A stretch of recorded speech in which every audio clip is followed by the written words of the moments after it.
그러니까 윤 대통령은 계속해서 뭐 국민은 옳다는 얘기를 작년에 했었는데 뭐 지나고 보니까 흐지부지 됐고 그렇죠. 이번에는 국정기조가 옳다라고 하면서 국민들이 잘 모르시는 것 같다. 국민들 설득을 더 우리가 하겠다라고 하면서 민심 청취 얘기를 들고 나왔는데 저는 그래요. 내일 기자회견, 윤 대통령 기자회견이 국민들이 볼 때 정말 딱 판단할 수 있는 총선 이후에 뭐 이재명 대표 만났지만은 이재명 대표 만나서 뭐 자기가 85% 얘기를 하고 뭐 지나갔습니다. 내일 기자회견 돼서 윤 대통령이 어떤 모습을 보이느냐 여기에 따라서 국민들이 또 판단할 거라 생각이 드는데요. 어떤 얘기를 할 것 같습니까? 어떻게 예상하세요? 일단 이게 취임하고 100일 기자회견 이후에 21개월 만에 하는 대국민 소통이라고 기자회견 보기 합니다. 어렵습니다. 예, 뭐 네. 이렇게 사실 구중궁궐 청와대를 나와서 국민과 소통하기 위해서 맞아요. 용산으로 맞아요. 옮겼다고 맞아요. 했었는데 네. 뭐 도어 스태핑하다 다 중단하고 다시 이제 지지율 폭락하니까 이렇게 하는 것 같은데 사실 저는 기대보다는 우려가 더 큽니다. 그래요. 예, 이제 2년 동안 켜켜이 쌓인 국민들의 그런 궁금해하는 것들에 대해서 이제 진심 어린 그 답변을 해야 되는데 네. 오히려 지난 그 국무회의 때처럼 국민들을 설득하려고 하지 않을까라는 우려가 드는 것이 네. 이번 기자회견 때 영상을 튼다고 했잖아요. 그러더라고요. 앞으로 이제 3년 동안 남아 있는 임기 예. 국정 운영 어떻게 할지. 예, 그 국정 운영을 어떻게 할지에 대한 영상도 있는데 또 네. 국민들이 궁금해하는 것에 대한 영상도 있다더라고요.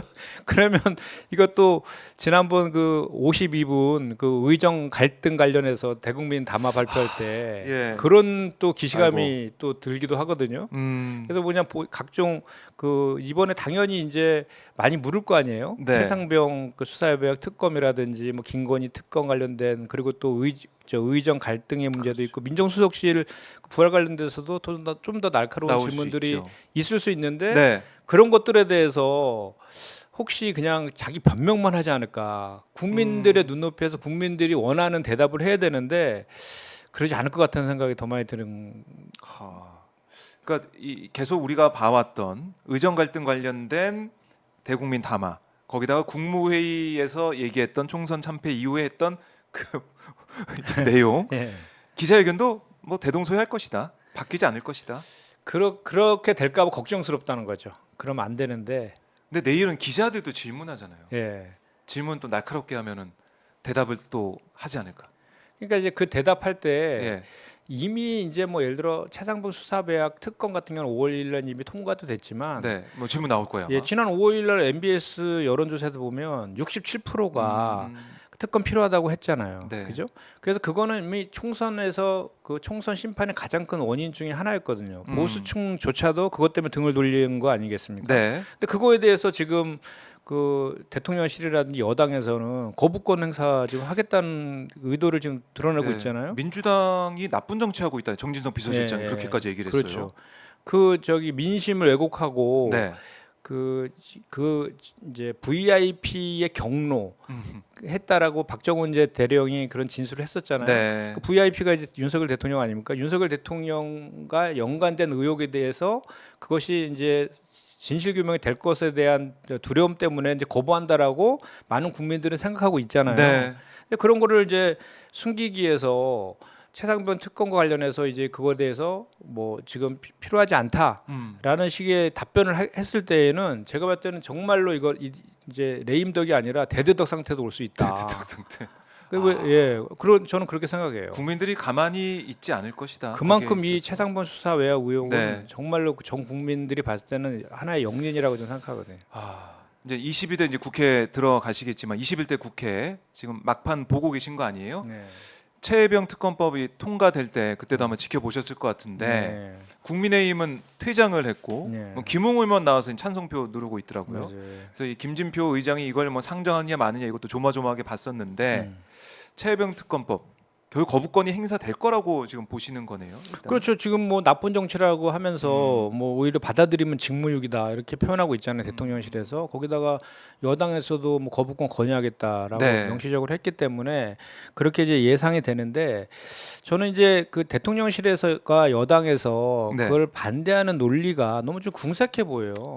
공수처에서 수사 중이기 때문에 맞아요. 그런 얘기 하더라고요. 그렇다는 거잖아요. 수사 중인 거 이거 지켜보자. 네. 최소한 3개월은 지켜보자. 뭐 기간을 정해서 옆에서 지켜보던 네. 지켜보고 미진하면 특검하자 네. 이런 논리인데. 근데 이미 뭐 공수처의 수사가 그동안 미진했다라는 것은 다 국민들이 보신 거고 또 기본적으로 수사 인력 자체가 특검하고는 진짜 차이가 많이 나잖아요.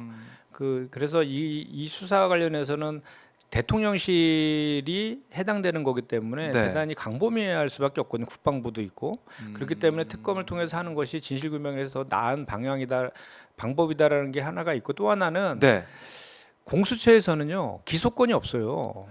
아 맞아요. 예, 공수처 해당되는 사람이 아니죠. 이게 그 판검사하고 판검사가 아니고 일정 직위 이상의 경찰 네. 이것만 기소권이 있는데 이건 거기 해당되지 않아요. 그래서 결국은 수사한 다음에 검찰에 넘겨야 돼요. 맞아요. 검찰에서 기소 여부를 판단한다고요. 아 그럼 국민들이 볼 때 검찰까지 거쳐야 되는 이 수사 믿을 수 있겠느냐? 예, 그래서 그런 의심이 있는 데다가 또 이제 민정수석실 불화까지 그것 연결되는 거죠. 이제 그런 검찰로 넘어왔을 때 네. 그것을 좀 컨트롤하려고 하는 의도 아니냐까지까지 연결이 되니까 그리고 이건 지금 뭐 누가 봐도 이제 윗선과 관련된 의혹들이 확인이 다 되고 있잖아요. 하하. 그죠? 지금 그 유지원 법무관리관 정도에서 꼬리 자르기 지금 하려고 하는 것 같은데 네. 이미 뭐 저기 공직기관 비서관하고 통화한 것도 지금 확인이 되어 네, 있고 보도가 됐습니다. 뭐 국가안보실도 연관되어 있다는 것도 네. 이미 나와 있고 그리고 더 정말 좀 국민의 눈높이에서 이해가 안 되는 것은 이렇게 국민적인 그 관심과 의혹이 짙은 사건에 대해서 그 피의자를 네. 이중섭 장관을 호주 대사로 임명해서 도주시킨다든지 총선 앞두고 정말 네. 큰 어떻게 보면은 여당에서는 악재였죠. 네, 그리고 네. 그때 거기와 관련된 두 명은 또 공천도 줬어요. 맞아요. 신범철 전 예. 차관하고 네. 임종득 그렇죠. 전 차관 그 차장은 당선됐습니다. 그러니까요. 국회에서 만나시겠네요. 네. 거기다 또 두 명 승진까지 시켜줬어요. 그럼 뭐냐고 이게 그 지금 수사 대상자들이 있는데 네. 그걸 이렇게 특혜를 주는 이유가 뭘까? 과연 왜 이럴까? 이거에 대해서 이렇게 집착을 할까를 네. 보면 뭔가 숨겨야 되는 이유가 있는 거죠. 이 의혹에 대해서 이 의혹이 그 사실로 확인이 됐을 때 네. 큰일 나겠구나라는 뭔가 있는 거잖아요. 그건 제가 지금 굳이 얘기 안 해도 이제 국민들이 다 예상되는 거 아니겠습니까? 네. VIP가 경로했다. 전 이 말에 그 모든 것이 담겨져 모든 게 있다라고 봐요. 그러니까 공수처 수사를 지켜보자고 하지만 그러니까 VIP 경로설 밝히고 하려면 대통령실을 가서 수사해야 되는 거 아닙니까? 그럼요. 예. 그러면 공수처가 과연 대통령실 또 VIP까지 네. 수사할 수 있겠느냐?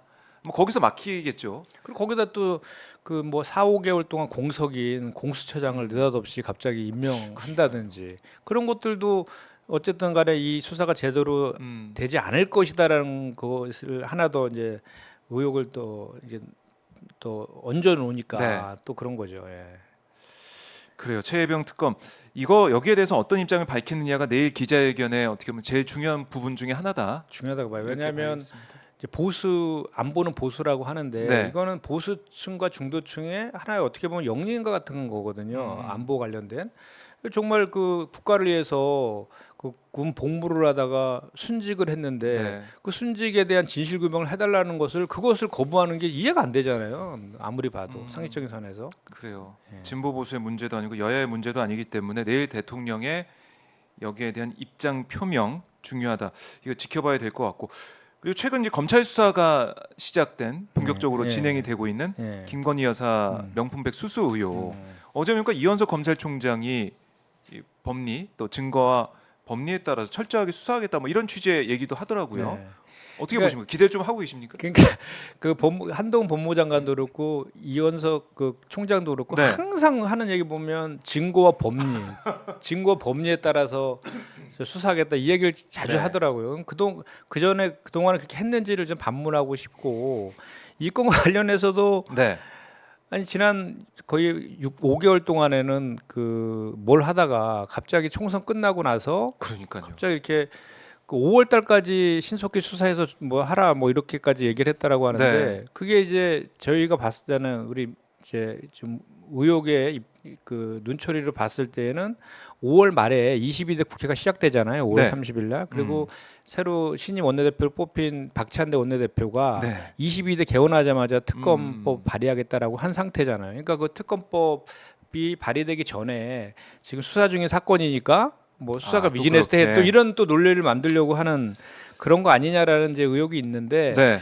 이것은 이제 두 가지 관점이 있는 것 같아요. 제가 말씀드린 그런 이제 약속 대련이다 대통령실과의 특검을 막기 위한 약속 대련이다. 예, 그런 관점이 하나가 있는 것 같고 또는 용산과 이제 검찰 간의 갈등설 이 두 가지가 이제 같이 지금 뭐 얘기가 되고 있더라고요. 네. 근데 그것은 아마 앞으로 검찰에서 지금 뭐 그 검사도 3명 투입해가지고 수사를 시작했으니까 그 5월 말까지 수사를 어떻게 하는지 한번 지켜볼 필요는 있는 것 같아요. 과거에 윤석열 그 검찰 시절에 청와대 압수수색 많이 했잖아요. 맞아요. 그렇게 실제로 할 것인지 예. 뭐 그 김건희 여사에 대해서 소환 조사할 것인지 그리고 이것이 이제 청탁금지법 위반으로 지금 하겠다는 거 아니에요? 네. 그래서 그것도 되게 문제의식을 갖고 있는데 그 청탁금지법은 그 김건희 여사는 민간인이기 때문에 해당이 안 되잖아요. 근데 이제 윤석열 대통령이 대상자가 되는 거 아닙니까? 그럼요. 공직자. 그거에 대해서 명품백을 받은 거에서 인지했는지, 인지했는지, 그리고 언제 뭐, 인지했는지, 어떻게 했는지 이런 그렇죠. 것들. 그리고 신고했는지 이런 걸 조사하려면 윤석열 대통령도 조사해야 되잖아요. 그걸 과연 물어봐야죠. 검찰에서 할 것인지를 한번 지켜보면 되는 거죠. 근데 저는 뭐 제가 봤을 때는 기대 난망이다라고 이제 생각을 좀 들고 결국 민정수석을 부활시키고 검사 출신을 임명한 거 그것과 연결시켜 보면은 윤 대통령이 대비를 지금 하고 있다 이렇게 볼 수 그렇죠. 있겠네요. 그러니까 그거 연결되는 연결되네. 거죠. 예. 그리고 저는 이것을 청탁금지법 위반만으로 네. 수사를 해야 되는지에 대해서 기본적으로 좀 반대하는데 이거 뇌물죄도 될 수 있거든요. 강범면 의미에서. 뇌물죄요. 예, 왜냐하면 우리가 과거에 박근혜 정권 때 최순실이 삼성으로부터 말 두 필 받은 맞아요. 거 있잖아요. 네. 그 관련해서 박근혜 전 대통령도 엮어갖고 기소해갖고 처벌받았거든요. 경제 공동체 뭐, 그렇죠. 뭐 이런 개념을 만들어 경제 공동체 논리 폈잖아요. 맞아요. 그럼 근데? 그때는 뭐 박근혜 전 대통령과 최순실은 뭐 가족은 아니잖아요. 뭐 그렇죠. 가족이 아니었죠. 근데 여긴 지금 남남인데? 김건희 여사랑 윤석열 대통령은 부부 관계 아닙니까? 그럼 경제 공동체보다 훨씬 더 긴밀한 그렇죠. 관계잖아요. 같이 경제를 꾸려 나가는 예. 살림을 꾸려 나가는 사이. 그리고 그 논리를 만든 게 누굽니까? 그때 윤석열. 담당 검사가 윤석열 한동훈이었잖아요. 그러니까 저건 그거를 갖고도 충분히 수사해야 되지 않느냐라는 생각을 갖고 있어요. 네, 그렇네요. 네. 이 최혜병 특검, 김건희 특검에 대해서 내일 윤 대통령이 어떻게 대답을 하느냐. 분명히 기자들의 질문이 나올 건데 네. 어떻게 대답하느냐 좀 봐야 될 것 같고. 그러면 저도 돌발 질문 하나 드리겠습니다. 우리 당선인이 내일 기자로 가서 질응답할 수 있다, 질문할 수 있다 그런 기회를 받았다. 뭘 물어보실 것 같아요, 윤 대통령 앞에 딱 서 있다. 자, 김현정 기자 질문하세요. 아까 그 박은정 예. 당선인께 조국혁신당의 박은정 당선인이 그 질문에 예. 지지율이 얼마나 더 폭락하면 그만둘 겁니까? 그렇게 물어보겠다라고 하던데 예. 저도 좀 비슷해요. 예. 그래요. 아니 지금 지지율이 있잖아요. 20%대를 지금 폭락했어요. 거기다가 제가 봤을 때 그나마 그 이제 10%대를 저는 이제 최상병 수사하고 특검 거부하면 네. 20%대도 깨질 수 있다고 보거든요. 그러면 이 정도면은 정말 그 대두덕 상태가 온 것인데 이런 상태에서 국정 운영이 가능할 것이냐라는 거에 대해서 좀 저는 좀 되게 의구심이 좀 들고 네. 그렇기 때문에 오히려 그런 일이 벌어지지 않기 위해서는 아까도 제가 말씀드린 것지만 국정 기조를 전환해야 된다라는 말씀을 드리고 싶고 네. 각종 의혹에 대해서는 떳떳하게 특검법을 수용하는 그런 모습들을 보였을 때 그것이 이제 그 막아질 수 있다라는 말씀을 제가 드리고 싶은 거예요. 네. 그러니까 지지율 지금 추락하는 상황들 이런 것들을 제대로 이제 보고 어떻게 이 상황을 보고 있고 또 국민들의 마음을 얻을 거냐 이런 걸 물어봐야 되는 거 아니겠습니까? 그래서 그 솔직하게 지금 예. 대통령 심정이 어떻습니까?라고 묻고 싶어요. 지금 어떻습니까? 그럼 그러겠죠. 국정 방향은 옳은데 국민들께서 지금 잘 몰라주셔서 민정수석실을 만들었습니다. 이렇게 제가 윤석열 대통령 입장에서 일주해봤는데 그 정도. 그러니까 국민들이 원하는 이 본질적인 변화와 국정기조 변화 이거는 좀 없을 가능성이 크다. 이렇게 김현정 당선인이 보고 있다. 이렇게 정리 좀 해보겠습니다. 네. 근데 그렇게 되지 않았으면 좋겠지만 지금까지의 모습을 보면 그렇게 될 가능성이 크다.